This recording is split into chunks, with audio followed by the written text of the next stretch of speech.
Hello everyone, स्वागत है आपका एक नई वीडियो में। आज हम बात करेंगे बिहार स्पेशल पॉलिटी पे। बिहार स्पेशल पॉलिटी, जल्दी से बिहार स्पेशल पॉलिटी को रिवाइज करेंगे। मैंने पहले आपका बिहार स्पेशल मॉडर्न हिस्ट्री करवा दिया। इसी चैनल पे बिहार स्पेशल एंशिएंट हिस्ट्री करवाया गया है। बिहार स्पेशल ज्योग्राफी भी हो गया है। तो अब करेंगे हम लोग बिहार स्पेशल पॉलिटी को। तो पहले जाकर आप पहले इसको करने से पहले बिहार स्पेशल का जो मॉडर्न हिस्ट्री है वो देख ले, क्योंकि इसमें बहुत सारे टॉपिक्स हैं ना जो उससे मिलते जुलते हैं। तो पहले उस वीडियो को देख ले, उसके बाद आपको ये वीडियो ज़्यादा अच्छा लगेगा। जल्दी से मैं कोशिश करूँगा इसे ख़त्म करने का। तो चलिए शुरू करते हैं। सबसे पहले बात करते हैं बिहार का। बिहार जो है 12 दिसंबर 1911 को सबसे पहले बंगाल से अलग होने का अनाउंसमेंट हुआ। फिर 22 मार्च 1912 का नोटिफिकेशन हुआ और 1 अप्रैल को इफेक्टिव हुआ। ये बात हो रही है क्या, बिहार प्लस उड़ीसा का। अभी क्या है, बिहार प्लस उड़ीसा है, ठीक है। तो बिहार में ही झारखंड भी अभी इंक्लूडेड इसमें। तो ये इलेक्शन 1937 में होता है बिहार में, जिसमें कि लेजिस्लेटिव असेंबली में उस टाइम पे 152 सीट्स होती है, लेजिस्लेटिव काउंसिल में 30 सीट्स होती है। ये बस आपको याद करना है, इसमें सिर्फ डेटा है, ये आपको याद करना है, याद रखना है, ताकि जब भी पेपर में आए तो आपको सीधा टिक मार देना उसमें, ठीक है। अब 152 सीट्स जो थी, 152 सीट्स थी उसमें अब बात करते हैं उसके डिस्ट्रीब्यूशन के बारे में। तो यहाँ पे आप देखिए 70 seats general, 15 SC, 7 ST, 39 Muslims, 4 women, 2 Anglo Indians, 2 European communities, 13 special areas, people belonging to special area like business, industry, land owners, teachers. Congress में से 98 सीट जीती है। लेकिन श्री कृष्ण सिंह जो है, मैंने मॉडर्न हिस्ट्री वाले में बताया कि वो सरकार नहीं बनाते हैं, क्योंकि वो एश्योरेंस चाहिए था उन्हें गवर्नर से कि आप मेरे जो डेली जो काम होता है एक सरकार का, गवर्नमेंट का, उसमें आप इंटरफेयर नहीं करेंगे। लेकिन ऐसा कोई एश्योरेंस उन्हें नहीं मिलता है। इसलिए मार्च 1937 में मोहम्मद यूनुस अपनी सरकार बनाते हैं। 1 अप्रैल को ये सरकार बनाते हैं। द इंडिपेंडेंट पार्टी के होते हैं, इन्हें प्राइम मिनिस्टर बोला जाता है, उसमें प्राइम मिनिस्टर ही बोला जाता था, और इन्हें फर्स्ट चीफ मिनिस्टर भी बोला जाता है बिहार के। 20 जुलाई को श्री कृष्ण सिंह सरकार बनाते हैं, जब गवर्नर इनकी बात को मान लेते हैं। और उसके बाद क्या होता है, ये स्वेच्छा से मोहम्मद यूनुस अपने पोस्ट को छोड़ देते हैं और ये शपथ लेते हैं। प्रोटेम स्पीकर कौन बनते हैं, डॉक्टर सचिदानंद सिन्हा। 23 जुलाई 1937 को स्पीकर बनते हैं राम दयालु सिंह, और डिप्टी स्पीकर बनते हैं प्रोफेसर अब्दुल बारी। ऐसे ही क्वेश्चन आएगा जिसमें कि आपको सीधा पूछा जाएगा कि बताइए जो डिप्टी स्पीकर थे कौन थे। फर्स्ट स्पीकर तो बहुत जगहों पे पूछा गया, लेकिन डिप्टी स्पीकर नहीं पूछा जाता, तो पूछा जाएगा, आपको मानना है अब्दुल बारी, ठीक है। मैं फर्स्ट बहुत चीज़ें इसमें बताऊंगा, वीडियो आप लास्ट तक देखें। और एक बार इसे देखने से मतलब बहुत बहुत सी चीज़ें ऐसी होगी ना जो आपकी छूट जाएगी। तो आपको कम से कम 3 बार तो इस वीडियो को जरूर देखना है। बस ईयरफोन लगाकर कान में सुन लेना है, ज़्यादा कुछ दिमाग नहीं लगाना है इसमें। ये बार बार आप सुनेंगे तो ये आपके दिमाग पे रहेगा। जैसे ऑप्शन देखेगा आप उसे टिक करके आगे बढ़ेंगे, क्वेश्चन सही हो जाएगा, प्री निकल जाएगा, मेंस देना, ठीक है। जैसे मैंने मॉडर्न हिस्ट्री में बताया, 2 बार इन्होंने रिजाइन किया था, ये बिहार में गवर्नमेंट ने, कांग्रेस गवर्नमेंट ने। जो फरवरी 1938, फरवरी 1938 में क्यों किया था, क्योंकि अंडमान एंड निकोबार में जो पॉलिटिकल प्रिजनर्स थे उन्हें छोड़ने के लिए बात कर रहे थे, लेकिन अंग्रेज जो है वो नई बात इनकी मान रहे थे, इसीलिए उन्होंने रिजाइन कर दिया। कि ऐसे सरकार का क्या मतलब जब बात ही ना माना जाए। अक्टूबर 19 फिर इनका जो रेजिग्नेशन है, इन्होंने फिर ब्रिटिशर जो है इनकी बात को मान लेते हैं और इनका रेजिग्नेशन कैंसिल हो जाता है और ये सरकार को आगे बढ़ाते हैं। अक्टूबर 1939 में इन फिर से रिजिग्नेशन देते हैं, क्योंकि ब्रिटेन ने ऐसा अनाउंस कर दिया था कि अनाउंसमेंट उनका ऐसा था कि इंडिया जो है वो हमारी तरफ से लड़ रही है सेकेंड वर्ल्ड वार। और इनका कहना था कि आपने कांग्रेस और इंडिया के लोगों से तो कुछ पूछा ही नहीं कि इन्होंने लड़ना है या नहीं लड़ना, आप ऐसे कैसे अनाउंस कर सकते हैं। इससे कारण इन्होंने रिजाइन किया और इस समय से ही इनकी सरकार 1939 31 अक्टूबर 1939 तक इनकी सरकार चली। उसके बाद 1939 टू 1945 नो लेजिस्लेटिव असेंबली, क्योंकि सेकेंड वर्ल्ड वॉर चल रहा था। फिर से 1946 में 1935 एक्ट के हिसाब से जो है वहाँ पे इलेक्शन होता है। फिर अप्रैल 1946 में श्री कृष्ण सिंह फिर से जीत जाते हैं इलेक्शन, सरकार बनाते हैं। अब बात करते हैं कि कंस्टिट्यूएंट असेंबली में कितने मेंबर्स थे बिहार के, 36 मेंबर्स थे। 1952 में लेजिस्लेटिव असेंबली में कितने मेंबर्स थे, 330, और एक और मेंबर थे प्लस में जो कि नॉमिनेटेड आते थे। फिर नंबर ऑफ सीट 319 कर दिया स्टेट रीऑर्गेनाइजेशन कमीशन 1956 में। 1977 में नंबर ऑफ सीट 335 हो गया। आपके लिए याद क्या रखना है, 15 नवंबर कितने सीट थे, 243, जब झारखंड अलग होता है उसके बाद। और एक याद करना है कि 1952 में 330 थे। बस ये 2 चीज़ आपको याद करना है। अब बात करते हैं गवर्नमेंट ऑफ बिहार स्टेट का स्ट्रक्चर के बारे में। स्टेट लेजिस्लेचर में कौन होते हैं, governor, legislative council, legislative assembly. State executive में कौन होते हैं, governor, chief minister and council of ministers, administrative officers. Local self government, Panchayati Raj, urban administration. ये 73rd constitutional amendment act 1992 and 74th constitutional amendment act 1992। State government और उनके functioning किस article में 152 to 237। जैसे इस ये आपको क्यों याद करना है, 152 से के आसपास आर्टिकल दिया, 154 पूछ देगा स्टेट गवर्नमेंट से रिलेटेड है, सेंट्रल गवर्नमेंट से रिलेटेड है, जुडिशियरी से, तो ये आपको याद करना है, ठीक है। अब बात करते हैं गवर्नर का। मैं जल्दी जल्दी इसीलिए आपको करवा रहा हूँ क्योंकि टाइम कम है, एग्जाम बहुत जल्दी है, तो इसके लिए क्या हो कि आप बार बार इस वीडियो को बार बार देख सकें और इस तरीके से आपका रिवीजन हो और आप सारे क्वेश्चंस को सही कर सकें, ठीक है। अब गवर्नर की बात करते हैं। Appointed by president, tenure 5 years, but holds office during the pleasure of the president. इन्हें 5 साल से पहले कभी भी हटाया जा सकता है। 35 ईयर्स एज होना चाहिए और सिटीजन ऑफ इंडिया। इनके पावर्स क्या क्या है, executive power, legislative power, financial power, judicial power. Executive power क्या है, ये अपॉइंट करते हैं सीएम को, काउंसिल ऑफ मिनिस्टर्स को, और उसके बाद किसे अपॉइंट करते हैं, ये अपॉइंट करते हैं आपके ये स्टेट पब्लिक सर्विस कमीशन के चेयरमैन और उसके मेंबर्स को और एडवोकेट जनरल को। लेजिस्लेटिव पावर क्या है, इनके एसेंट के बिना कोई भी बिल जो है वो एक्ट नहीं बन सकता है, इनका एसेंट के बिना। जैसे प्रेसिडेंट का एसेंट चाहिए उसी तरीके से स्टेट में गवर्नर का एसेंट चाहिए। फाइनेंशियल पावर क्या है, मनी बिल बिना इनके प्रायर अप्रूवल का लेजिस्लेटिव असेंबली में नहीं पेश होता है। जुडिशियल पावर क्या है, पार्डनिंग पावर, और हाई कोर्ट जजेज को जो अपॉइंटमेंट होता है तो इन्हें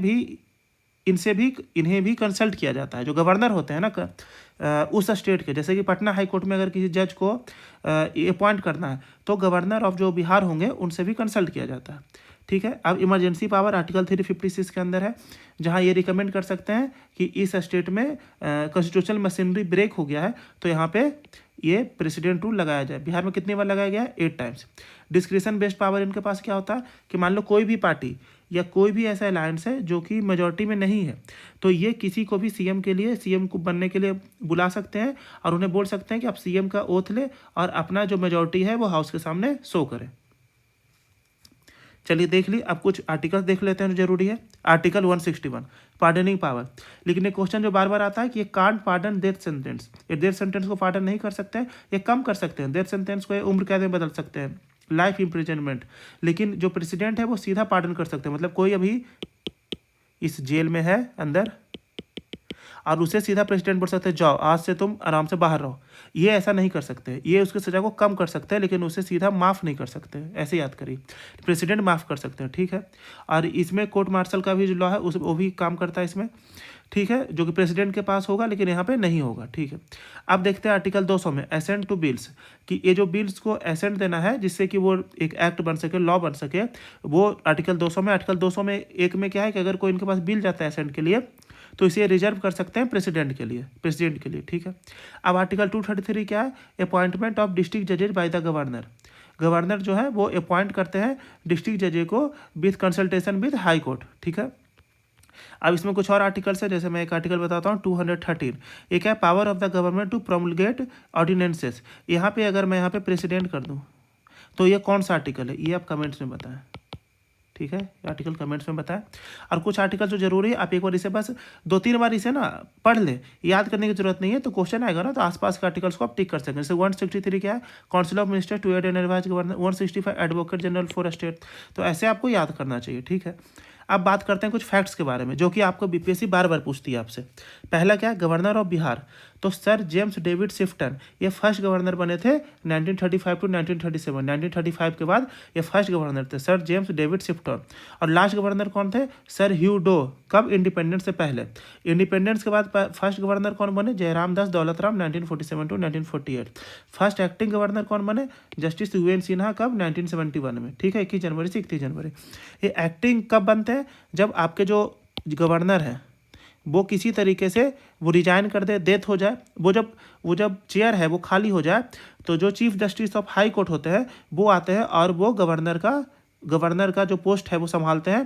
क्योंकि एग्जीक्यूटिव में एक जो एग्जीक्यूटिव हेड होता है जो स्टेट का, वो जगह आप खाली नहीं रख सकते हैं, तो ये ब्रेक डाउन नहीं हो सकता है। इसीलिए वहाँ पे chief justice of high court आते हैं और वो उस पोजीशन को संभालते हैं, इसलिए यहाँ पे एक्टिंग उन्हें बोला जाता है गवर्नर, ठीक है। प्रेसिडेंट वाले में क्या होता है, जब प्रेसिडेंट का डेथ हो जाए, रिजाइन हो जाए किसी तरीके से, तो फिर वाइस प्रेसिडेंट आता है। अगर वो भी नहीं हो तो वहाँ पे chief justice of supreme court आते हैं, ठीक है, ऐसा याद करके रखेंगे आप। एक्टिंग कितनी बार गवर्नर बन चुके हैं बिहार में, 6 बार, जो कि कौन बनते हैं, chief justice of high court. अब इनके बारे में 2 ऐसे लोग हैं, 2 गवर्नर हैं जिन्हें आपको याद करना है। अखलाक उर रहमान किदवास, अखलाक उर रहमान, इनका क्या है, इनका है कि 2 बार गवर्नर बने, इसलिए ये इंपॉर्टेंट हो जाता है 1979 टू 85 एंड 1993 टू 98। एक और ऐसे व्यक्ति हैं केसरी नाथ त्रिपाठी, याद करिए आप, केसरी नाथ त्रिपाठी, ये 2014 से 2015 पहली बार बने और फिर जून 2017 से अक्टूबर 2017 दूसरी बार बने। ठीक है, ये दो ऐसे लोग थे जो 2 बार गवर्नर बिहार के बन चुके हैं, अखलाकुर रहमान एंड केसरी नाथ त्रिपाठी। ठीक है, अब 2 ऐसे गवर्नर थे, कौन, जाकिर हुसैन एंड रामनाथ कोविंद, 2 ऐसे गवर्नर थे जो कि बाद में जाकर प्रेसिडेंट भी बने। ये बिहार के गवर्नर का टेन्योर क्या है, 1957 टू 1962, और रामनाथ कोविंद जी का क्या है, 2015 टू 2017। ये आप याद करिए, ऐसे ही क्वेश्चंस बनते हैं, जो अच्छे क्वेश्चंस बोलते हैं ना वो ऐसे ही बनते हैं। अब बात करते हैं आपका लेजिस्लेटिव काउंसिल के बारे में। ये क्या है, ये आर्टिकल 169 में है। स्ट्रक्चर ऑफ लेजिस्लेटिव काउंसिल किस में, आर्टिकल 171 है। अगर 169 या 171 का बारे में पूछा जाए तो लेजिस्लेटिव काउंसिल से रिलेटेड है। मैक्सिमम कितने मेंबर्स हो सकते हैं, 1/3 ऑफ द लेजिस्लेटिव असेंबली, और मिनिमम कितने हो सकते हैं, 40। बिहार में कितने हैं, 75। बिहार में 75 क्यों है, क्योंकि यहाँ देखिए 243 है, तो यहाँ पे कितने हो सकते हैं, हाईएस्ट 81। ठीक है, यहाँ पे है 75। अब देखिए फर्स्ट मीटिंग कब हुआ था, 20 जनवरी 1913 को। 2013 में इसका 100 साल भी मनाया गया, 100 ईयर्स भी मनाया गया इसका। तो ये इस तरीके से पूछा जा सकता है कब मनाएगा 100 ईयर्स, तो 2013 में, क्योंकि 1913 में इसका फर्स्ट मीटिंग हो रहा था। कहाँ हुआ था, auditorium of Patna college. Tenure क्या होता है आपको पता होगा, राज्यसभा जैसे 6 years, retire every 2 years. 1/3 member जो होते हैं वो हर 2 साल पर रिटायर होते हैं। मेंबर्स कैसे सेलेक्ट होते हैं, देखिए इसमें एक चीज़ है जो मैं बताना चाहता हूँ आपको। देखिए आप 1/3 3 भाग में बांट ले, 1/3 पहले 1/3 बाई लेजिस्लेटिव असेंबली मेंबर्स, ठीक है। दूसरे 1/3 बाई लोकल बॉडीज, क्योंकि कॉन्स्टिट्यूशनल यहाँ पे 2 ही है, एक है जो कि वहाँ पे लेजिस्लेटिव असेंबली में लोग बैठे हैं कॉन्स्टिट्यूशनल पोस्ट पे, और एक लोकल बॉडीज में बैठे हैं, मतलब कि लाइक ये आपका म्यूनिसपैलिटीज एंड जो ग्राम पंचायत वगैरह जो है, ठीक है। तो इस तरीके से तो 1/3 इधर हो गए, 1/3 इधर हो गए। अब बचे 1/3 को 2 भाग में बांट दें, क्या क्या, 1/6 प्लस 1/6, इसको जोड़ेंगे 1/3 आएगा, ठीक है। 1/6 2 भाग में बांट दिए। तो पहला जो 1/6 है वो है नॉमिनेटेड बाय द गवर्नर, ठीक है। अब इस 1/6 जो एक और बच गया उसे आप 2 भाग में बांटे, 1/12, एक सेकेंड, 1/12 प्लस 1/12, ठीक है। तो अब 1/12 क्या है, बाय टीचर्स, टीचर्स के द्वारा अपॉइंट किया जाता है। और जो बचे 1/12 वो बाय ग्रेजुएट इलेक्टर्स, ठीक है, जो ग्रेजुएट में स्टूडेंट्स होते हैं और जो ग्रेजुएशन कर चुके हैं उनके द्वारा होता है, ठीक है। जो ग्रेजुएट नहीं है वो नहीं करेंगे, ठीक है। ग्रेजुएट जो ग्रेजुएशन जो कर चुके हैं उनके लिए होता है, नॉट ग्रेजुएट स्टूडेंट जो ग्रेजुएशन कर चुके हैं, ठीक है। तो आपको कैसे याद करना है, 1/3 by legislative assembly members, 1/3 by local bodies, 1/6 nominated by governor, 1/12 by teachers, और दूसरे 1/12 बाई ग्रेजुएट इलेक्टर्स, ठीक है। अब क्या लेजिस्लेटिव असेंबली के बारे में पढ़ते हैं आपको। लेजिस्लेटिव काउंसिल हमने देख लिया, अब लेजिस्लेटिव असेंबली देखते हैं किस आर्टिकल में है, 170 में। मैक्सिमम कितने मेंबर्स होते हैं, 500, मिनिमम 60।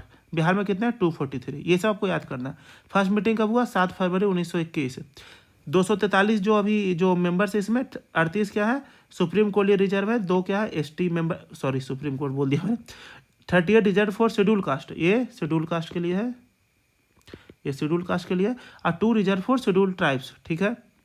जल्दी जल्दी मैंने गलती से सुप्रीम कोर्ट बोल दिया इसे, अब ध्यान देंगे। Schedule caste 1 seat was for Anglo Indian, एक सीट यहाँ एंग्लो इंडियन के लिए रिजर्व था, जो कि रिपील कर दिया गया किस एक्ट से। ये यूपीएससी भी पूछ चुका है, बीपीएससी पूछ चुका है, यूपी पीसीएससी पूछ चुका था, आप याद करिए 104 कॉन्स्टिट्यूशनल अमेंडमेंट एक्ट 2021, जिसमें एंग्लो इंडियंस के लिए लोकसभा में भी जो सीट्स थी उसे भी रिजर्व, उसे भी हटाया गया। कितने सीट्स थी लोकसभा में, आप कमेंट में बताएं कितने सीट्स थी। बिहार में 1 सीट थी, ठीक है। 5 साल का टेन्योर होता है। अब आप देखते हैं लेजिस्लेटिव काउंसिल में कितने सीट्स थे। 1913 में 43 सीट्स थे, 1952 में 72 सीट्स थे, 2000 में कितने थे, 75 सीट्स थे, ठीक है। अभी 75 वाला आपको याद करना, 2000 वाला, ये बाकी नहीं याद करना।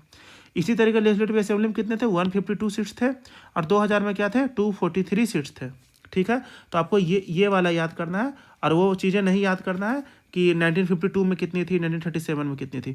152 आपको याद हो गया होगा, पिछले पेज पे मैंने जो बताया, और 2000 में 243 सीट्स थी, ये आपको याद करना है, ठीक है। इसमें कोई आपको डाउट नहीं होना चाहिए, क्योंकि ये पहले भी आपको बताया जा चुका है, ठीक है। अब आगे बढ़ते हैं। अब बात करते हैं चीफ मिनिस्टर। चीफ मिनिस्टर पे क्या है, पहले मैं आपको क्लियर कर दूँ, लेजिस्लेटिव काउंसिल का है, लेजिस्लेटिव असेंबली का है। 243 से आपको पता होगा लेजिस्लेटिव असेंबली की बात हो रही है यहाँ पे। अब चीफ मिनिस्टर पे आते हैं। आर्टिकल 164 में क्या है, the governor appoints the chief minister under article 164, ठीक है। टेन्योर 5 साल का होता है, लेकिन जब तक मेजोरिटी है तभी तक। फर्स्ट एक्टिंग सीएम कौन थे यहाँ पे, जैसे आपको पता होगा फर्स्ट सीएम कौन था, आपको पता है Mohammad Yunus. Independent first CM Shri Krishna Singh, आपको सब पता है। लेकिन अब एक चीज़ है जो कि बहुत सारे बुक्स में नहीं है। फर्स्ट एक्टिंग सीएम कौन थे, दीप नारायण सिंह, 1 फरवरी 1961 से 18 फरवरी 1961। प्रेसिडेंट रूल सबसे पहले कब लगा था, 29 जून 1968 है, 29 जून 1968, ठीक है। 29 जून 1968 से 26 फरवरी 1969, याद करिएगा फर्स्ट टाइम कब लगा था। लास्ट जो 8वां था, 8 बार लगा प्रेसिडेंट रूल, कब लगा, 7 मार्च 2005 से 26 नवंबर 2005। ये आपको याद करना है, लास्ट 2005 में, फर्स्ट 1968 1969, ठीक। नीतीश कुमार 9 बार अब तक ओथ ले चुके हैं सीएम का। फर्स्ट इन्होंने कब ओथ लिया था, 3 मार्च 2000 से 10 मार्च 2000, ये 7 दिन के लिए बने थे सीएम, ठीक है। 9th ओथ लास्ट वाला कब लिया, 28 जनवरी 2024। जब तक आपका प्री होगा, अभी बीपीएससी का जब प्री होगा तब तक तो इलेक्शन नहीं होगा, तो आपको यही डेटा याद करना है, ठीक है। अब कुछ डेटा सीएम के बारे में। फर्स्ट हरिजन सीएम कौन थे, भोला पासवान शास्त्री।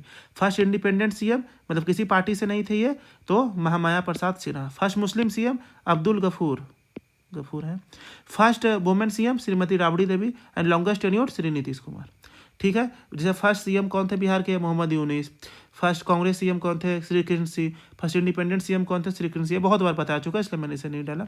अब बात करते हैं लोकल सेल्फ गवर्नमेंट के बारे में। इसमें क्या क्या आता है, पहले आता है Panchayati Raj system, 73rd constitutional amendment act, ठीक है। बिहार पंचायती राज एक्ट, इसके बाद जब अमेंडमेंट हुआ उसके बाद बिहार पंचायती राज एक्ट 1992 पास किया गया इसके लिए। बलवंत राय मेहता ने जो 3 टायर सिस्टम दिया था, ये ऑपरेशनल है यहाँ पे, 2001 से 3 टायर है। इसमें क्या क्या है, 3 लेवल्स ऑफ पंचायती राज, ग्राम पंचायत, पंचायत समिति, जिला परिषद, तीनों का इलेक्शन होता है। जो भी गाँव से है वो कमेंट करे, आप इसके में वोट भी देते होंगे अगर आप 21 ईयर्स प्लस है तो, 21 ईयर्स प्लस तो आप सभी हैं यहाँ पे। अगर 18 प्लस है तो आप सभी इसमें वोट देते होंगे, और जो भी आप बीपीएससी का तैयारी कर रहे हैं तो 20 प्लस तो होंगे ही आप, ठीक है। तो जितने भी आप लोग हैं वो वोट देते होंगे, जो भी गांव में बिलोंग करते हैं उन्हें इसका आइडिया होगा। ग्राम पंचायत में कैसे मुखिया का चुनाव, सरपंच का चुनाव होता है, पंचायत समिति का अलग से चुनाव होता है, और जिला परिषद का भी चुनाव होता है। पंचायत समिति बड़े एरिया पे, जिला परिषद उससे भी बड़े एरिया पे, जो मैं आपको बताऊँगा। तो यहाँ पे जितने भी लोग हैं सब वोट देते होंगे मेरे हिसाब से। तो ग्राम पंचायत कितना है, 8053, ठीक है, 80,153। पंचायत समिति कितना है, 533। जिला परिषद 30 है, ठीक है। और जो भी 18 प्लस है, यहाँ पे सब जो भी वीडियो देख रहे हैं मोस्ट प्रोबेबली 18 प्लस ही हैं, वो भी अपना वोट दे। कभी भी आपका इलेक्शन होता है तो वोट जरूर दे, ठीक है। 50% रिजर्वेशन जो है for women at all levels, ये कहाँ से आया था, ये आया था आपका जो एक्ट पास हुआ था 2006 में, पंचायती राज एक्ट 2006। अब यहाँ देखते हैं बैकवर्ड क्लासेस के लिए क्या है, maximum 20% reservation at all levels. इसमें आपको याद क्या करना है, ये नंबर्स याद करना है, और उसके बाद आपको क्या याद करना है, आपको याद करना है कि बैकवर्ड क्लासेस के लिए मैक्सिमम 20% है। पूछ देगा 20, 25, 30, आप कंफ्यूज कर जाएंगे। 50% सबको पता होता है, ये डेटा नहीं पता होता। अब SC ST के लिए क्या है, proportion to population, schedule caste and schedule tribe, proportion to population, ठीक है। अब तो क्या है, total reservation of SC ST and backward classes कितना है, कांट एक्सीड 50%, ये भी सबको पता होता है। अब यहाँ पे बात करते हैं कि ये जो है आर्टिकल जो है आपका 243 से 243O है, ये होता है आपका पंचायती राज का। ये जो कि पार्ट 9 में शेड्यूल 11 में, शेड्यूल 11 में 29 फंक्शनल आइटम्स की बात होती है, जिसमें क्या क्या आता है आपका, ड्रिंकिंग वाटर आता है, आपका सैनिटेशन आता है, ये सब आता है फंक्शनल आइटम्स ऑफ ये पंचायती राज। और ये क्या है, स्टेट इलेक्शन कमीशन है। स्टेट इलेक्शन कमीशन ही है जो आपका इसका इलेक्शन कराती है पंचायती राज का और म्यूनिसिपैलिटी का, और आपका सीएम का, और ऊपर पार्लियामेंट का, ये लोकसभा का इलेक्शन कौन कराती है, ये कराती है आपकी इलेक्शन कमीशन जो है सेंट्रल लेवल पे, ठीक है। स्टेट इलेक्शन कमीशन ये इसका आपका इलेक्शन कराती है किसका, ये पंचायती राज एंड म्यूनिसिपल काउंसिल्स का, ठीक है। अब बात करते हैं ग्राम सभा का। ग्राम सभा इज द लार्जेस्ट असेंबली अंदर पंचायती राज। मेंबर्स कौन होते हैं, all the voters of the village. आप एक काम, आपको लग रहा हो कि मैं बहुत तेज आपको बता रहा हूँ, पढ़ा रहा हूँ, इसलिए मैं कर रहा हूँ ताकि आप बार बार इस वीडियो को देखकर बार बार रिवीजन कर सके। आपको मतलब कोई कहानी से मतलब नहीं, इसमें मैं बता रहा हूँ ना, ये बिहार पॉलिटी से जो भी क्वेश्चन आएगा, आर्टिकल्स वगैरह आप देख ले, 243 से 243O वाला, या आप गूगल करके एक बार देख ले। इसमें मैं डाल सकता था लेकिन मैंने इसलिए नहीं डाला ताकि आप खुद से गूगल करें। जितना बार आप गूगल करेंगे उतना बार आपको ज़्यादा नॉलेज होगा। बुक से देखें, इंटरनेट से देखें, आप एक बार आप देख लेंगे ना, ऐसे पढ़ लेंगे नहीं, एक बार आप सर्च करेंगे, देखेंगे तो ज़्यादा याद रखिएगा, ठीक है। अब बात करते हैं कि 2 मीटिंग से बीच में कितना गैप होना चाहिए, not be more than 3 months, 3 month से ज़्यादा गैप नहीं होना चाहिए, मतलब एटलीस्ट 4 मीटिंग तो होगा ही, ठीक है। अब देखते हैं मीटिंग ऑर्गेनाइज बाय मुखिया। मुखिया जो होते हैं वो मीटिंग ऑर्गेनाइज करते हैं, यही प्रिसाइड करते हैं मीटिंग को। कोरम क्या होगा 120 ऑफ टोटल मेंबर्स। जैसे आपका क्या होता है लोकसभा राज्यसभा में कितना होता है 1/10 होता है, लेकिन यहाँ पे 120 होता है, ठीक है। अब बात करते हैं ग्राम पंचायत का। ये क्या था ग्राम सभा था, अब ग्राम पंचायत का है। ये 7,000 पॉपुलेशन पे ग्राम पंचायत होता है, अराउंड 7,000 पॉपुलेशन होना चाहिए। टेन्योर 5 साल का। इलेक्शन क्या है, अगर अगर मानिए ग्राम पंचायत डिजॉल्व हो जाता है तो with in 6 months of dissolution, ठीक है। मुखिया डायरेक्ट इलेक्शन से आते हैं इसमें, उप मुखिया इनडायरेक्ट इलेक्शन से, और वार्ड मेंबर्स जो होते हैं वो डायरेक्ट इलेक्शन से। एवरी 500 जो पॉपुलेशन होता है 500 लोगों पे हमेशा एक वार्ड मेंबर चुना जाता है, ठीक है। हर वार्ड से एक वार्ड मेंबर बनते हैं, और एक वार्ड कितना अराउंड 500 पॉपुलेशन होना चाहिए। आपको ऑप्शन में आएगा 500 टिक करना है, ठीक है। कोरम क्या होगा ग्राम पंचायत का मीटिंग के लिए, half of total number of members. ये सब याद करना है। Quorum half of total number of members, इसमें कोरम क्या था 120 ऑफ टोटल मेंबर्स। ग्राम सभा में, ग्राम पंचायत में हाफ। ये ऐसा डेटा है ना जो कि सिर्फ आप सॉल्व कर पाएंगे, हो सकता है बाकी लोग नहीं सॉल्व कर पाएंगे। इसी से आपका ना 2 से 3 नंबर ऐसे ही बढ़ जाएगा। मॉडर्न हिस्ट्री में जो मैंने पढ़ाया, पॉलिटी में मैं जो पढ़ा रहा हूँ, ऐसे 2-3 मार्क्स बढ़ेंगे आपका, आप कट ऑफ पार कर जाएंगे। और फिर जो मेंस में मजा आएगा ना तैयारी करने में, आप मतलब आप अभी फील नहीं कर रहे हो। जो मेंस लिखे उन्हें पता है, लेकिन अगर आप मेंस कभी नहीं लिखे हो ना, जैसे 2 बार 4 बार 5 बार देखो और उस चीज़ को फील करो कि आप मेंस लिख रहे हो। मतलब प्री का रिजल्ट आ रहा है, उस PDF में आपका रोल नंबर है, और फिर आपके पास जो 70, 80, 90 दिन जो भी बचता है, 70 से 90 दिन बचेंगे, ठीक है ना, 70 से 80 दिन बचेंगे मेनली, जो भी है उसमें आप मेंस में मतलब जम के लग गए हो। आप कुछ नहीं आपको मतलब दिन दुनिया से मेंस में लग गए, वो जो मज़ा आएगा ना वो आप नहीं समझ रहे हो। फिर से प्री तैयारी करना अगले साल बहुत मुश्किल होता है, ठीक है। आगे बढ़ते हैं। ग्राम कचहरी। ग्राम कचहरी आप अभी सोच रहे हो ग्राम कचहरी तो है नहीं आपके गाँव में, लेकिन हाँ आप सभी के गाँव में ग्राम कचहरी होता है। आप आगे जब मैं बताऊँगा तो आपको समझ में आएगा कि हाँ आपके गाँव में भी है। ग्राम कचहरी एवरी ग्राम पंचायत में होता है। हेड कौन होते हैं सरपंच। अब यह आप समझ गए होंगे कि जो सरपंच का आप जो वोट देते हैं ना, इलेक्शन जो होता है, इसी में ग्राम कचहरी उसी को कहते हैं। डायरेक्ट होता है सरपंच का इलेक्शन। ईच वार्ड में एक पंच मेंबर होते हैं जो कि डायरेक्ट इलेक्ट होते हैं। डिप्टी सरपंच क्या होता है कि जो पंच मेंबर्स होते हैं ना और सरपंच, ये लोग मिलके खुद के बीच से, मतलब जितने पंच होते हैं ना उन्हीं के बीच से एक को चुना जाता है, उन्हें डिप्टी सरपंच बनाया जाता है, जो कि हो गया इनडायरेक्ट इलेक्शन हो गया इसे। अब टू असिस्ट ग्राम कचहरी, एक सेक्रेटरी और एक न्याय मित्र को अपॉइंट किया जाता है। ये बार बार क्वेश्चन आता है कि ग्राम कचहरी के लिए किन्हें अपॉइंट किया जाता है। ABCD दिया रहेगा, बोलेगा इनमें से कौन है, A and B, B and C ऐसे करके। तो अब 1 सेक्रेटरी एंड न्याय मित्र हो जाएंगे, ठीक है। इकोनॉमिक सर्वे 2023-24 के अनुसार 1,09,321 1,09,321 ग्राम कचहरी मेंबर्स हैं एंड 5,826 न्याय मित्र हैं, ठीक है। ये भी डेटा आपको याद करना है। ये डेटा डायरेक्ट पूछा जा सकता है, आपको याद करना है, ठीक है। इसमें क्या क्या याद करना है, जो मैंने सब कुछ बताया ना, इसमें हर जो लाइन लिखा गया है ना इसी के लिए लिखा गया तब कि आपको याद है। यहाँ कोई भी बकवास नहीं लिखा गया, तो आप इस सब को याद कर ले, ठीक है। अब पंचायत समिति का बात करते हैं जो कि ब्लॉक लेवल पे होता है। ये कितना होता है 5,000 पॉपुलेशन पे होता है। डायरेक्ट इलेक्शन होता है। पंचायत समिति मेंबर सिलेक्ट एवं देशल प्रमुख एंड उप प्रमुख। ये इनडायरेक्ट, प्रमुख का कोई इलेक्शन नहीं होता है, मतलब डायरेक्ट कोई ऐसा नहीं है कि गांव में आप प्रमुख के लिए वोट देने जा रहे होगे, तो इनडायरेक्ट होता है। प्रमुख जो है वो प्रिसाइड्स करते हैं over the meetings of panchayat समिति। जो पंचायत समिति इलेक्शन होता है वो प्रमुख प्रिसाइड करते हैं, ठीक है। अब बात करते हैं जिला परिषद का। ये डिस्ट्रिक्ट लेवल पे होता है, 50,000 पॉपुलेशन पे। जिला परिषद member selected chairman and vice chairman एवं देमसेल्व्स। ये भी इनडायरेक्टली चेयरमैन और वाइस चेयरमैन चुनते हैं। अब बात करते हैं कि कौन डायरेक्ट इलेक्शन से आ रहा है, कौन इनडायरेक्ट इलेक्शन से आ रहा है और किसे रेजिग्नेशन देंगे। जैसे आप देखिए, मुखिया डायरेक्ट इलेक्शन सबको पता है। रेजिग्नेशन किसे देंगे, DPRO को। DPRO आप पोस्ट जानते होंगे, अभी एक बिहार में नया पोस्ट जो है BPRO, यह है ब्लॉक लेवल पे, ठीक है। DPRO डिस्ट्रिक्ट लेवल पे होता है, जो कि प्रमोट होंगे ये लोग डिस्ट्रिक्ट लेवल पे।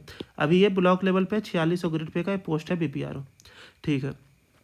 अभी आप जो 71st देंगे इसमें भी कुछ पोस्ट होगा, मुझे याद नहीं लगता, नहीं है 71st में, आई थिंक नहीं है। 78th में था, हर बार था, 69th में भी था, 67th में था, अच्छा खासा पोस्ट 66 में था। तो अब क्या है, डिप्टी और उप मुखिया जिसे बोलते हैं वो इनडायरेक्ट चुने जाते हैं, वो भी DPRO को देंगे, ठीक है। वार्ड मेंबर डायरेक्ट देंगे मुखिया को। प्रमुख इनडायरेक्ट चुने जाते हैं, डायरेक्ट चुने जाते हैं वार्ड मेंबर। प्रमुख इनडायरेक्ट चुने जाते हैं, SDM को देंगे।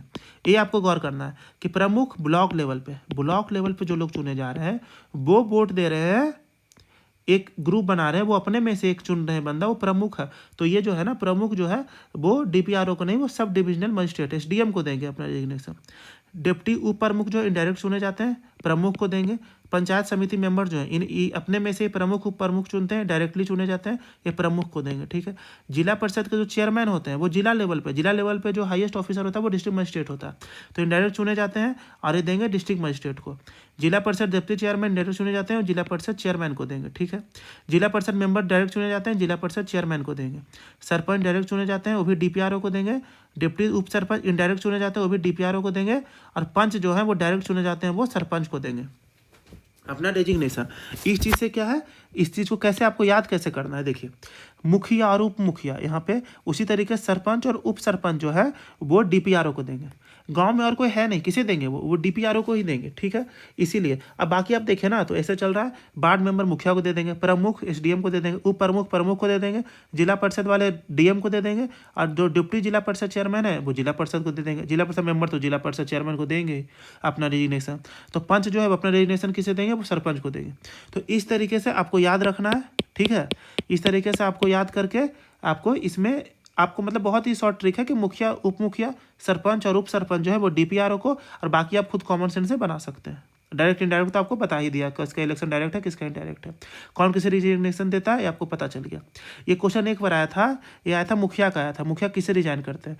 बीपीएससी ये जो होता है आपका सिविल सर्विसेज वाला उसमें तो नहीं आया था, बीपीएससी किसी और एग्जाम में आया था, वो उसका ऑप्शन था डीपीआरओ। बहुत लोगों को ये चीज़ नहीं आता था। ठीक है। अब बात करते हैं अर्बन एडमिनिस्ट्रेशन का। इसे म्यूनिसिपैलिटी से बोलते हैं। 74 constitutional amendment act 1992 part 9A में 12 शेड्यूल है, 18 इसमें एग्जीक्यूटिव सब्जेक्ट्स हैं। जैसे उसमें था वाटर के बारे में, सैनिटेशन है, इसमें भी ये सब है। ये बिहार म्यूनिसिपल एक्ट 2007 से ये बताया गया कि 5 साल के लिए इनका टेन्योर होगा, डायरेक्ट इलेक्शन होगा।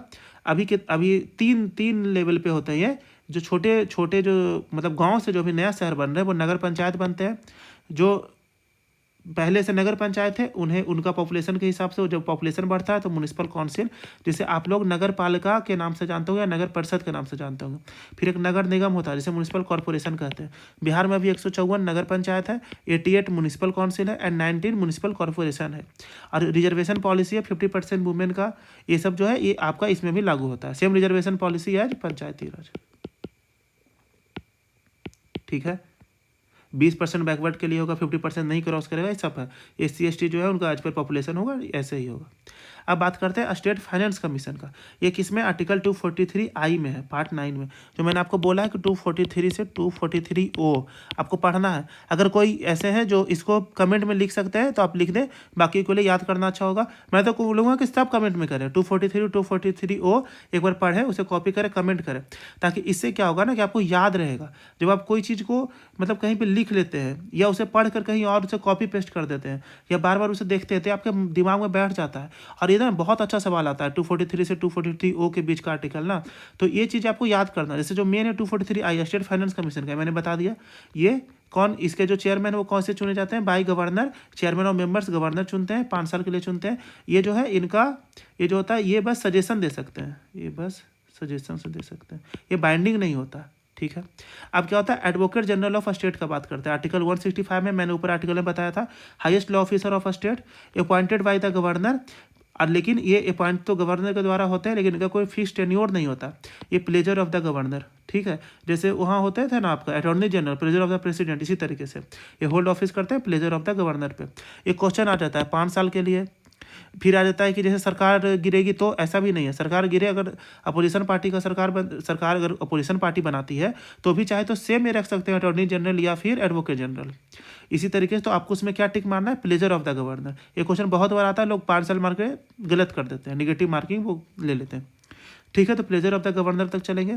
इनका किसी भी हाउस में वोट करने का राइट नहीं होता है। Participate and speak in both the house, ये आपको याद करना है। इस पर भी बहुत सारे सवाल बनते हैं, मुझे उम्मीद है आपको पता ही होगा।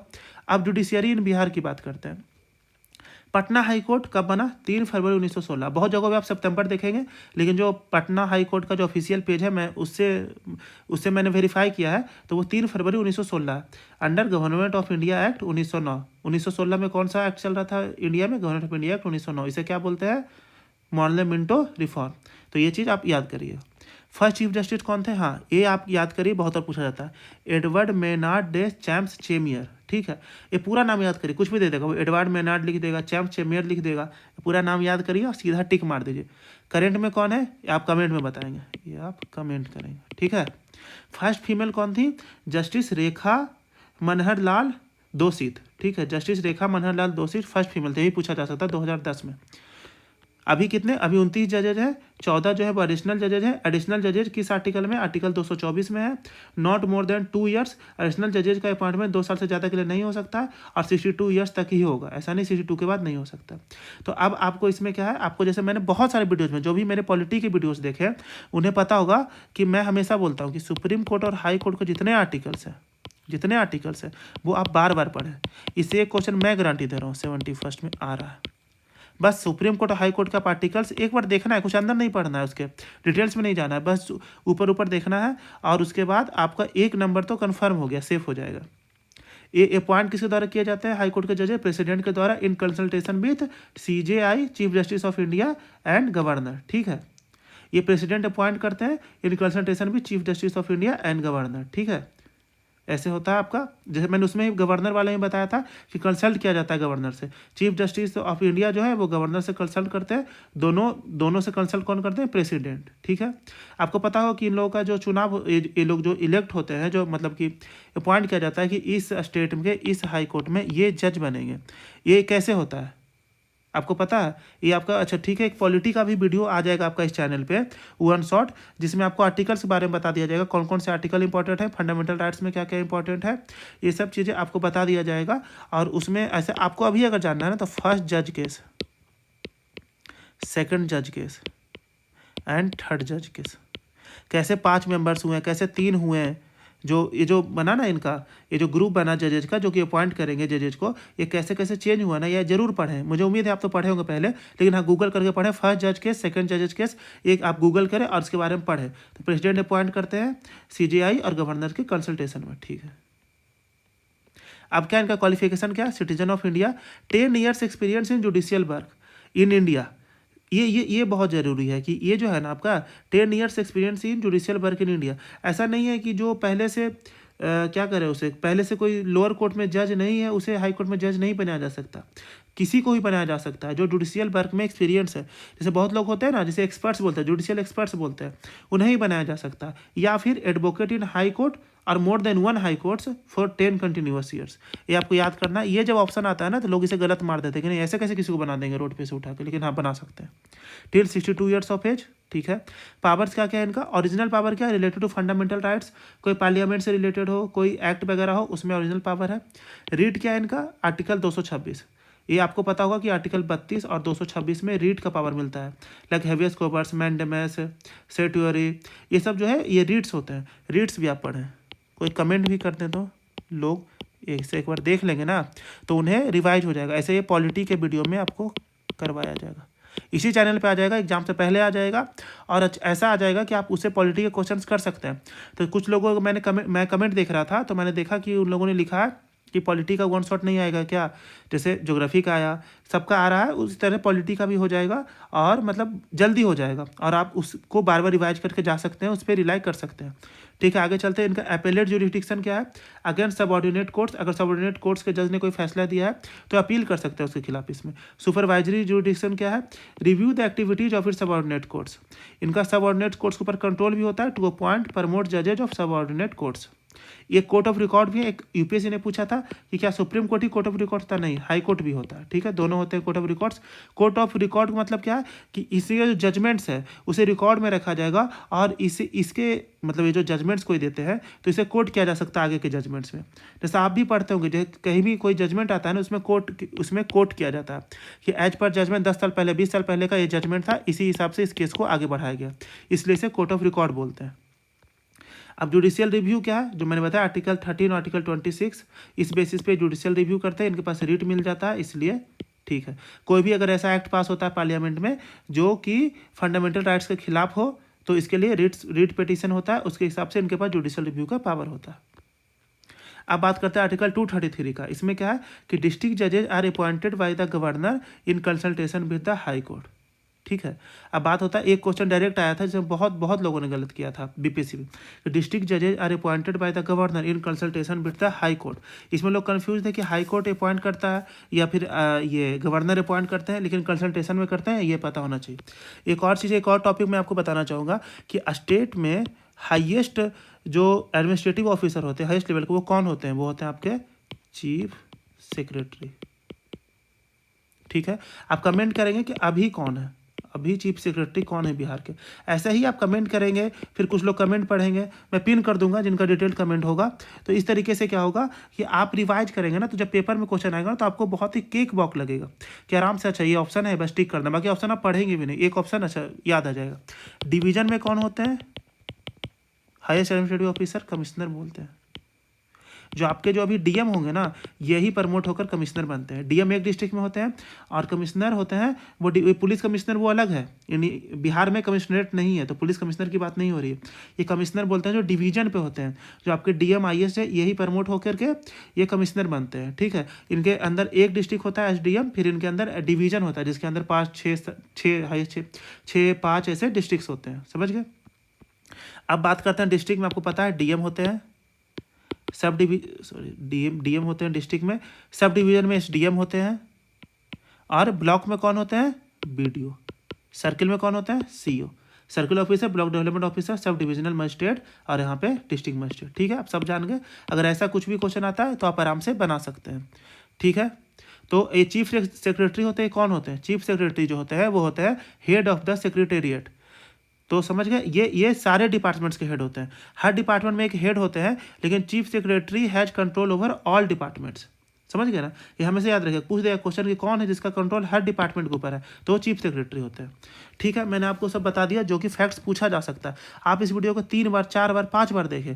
अगर कोई गलती होगी इस वीडियो में, जल्दी जल्दी पढ़ाने के चक्कर में कुछ होता है, ऐसी चीज़ें जो मतलब दिमाग में तो रहता है लेकिन कुछ गलत निकल जाता है, तो आप उसे कमेंट में बता दें, उसे सही कर दिया जाएगा या पिन कर दिया जाएगा कि हाँ यहाँ पे ये गलत है, तो उसे सही कर दिया जाएगा।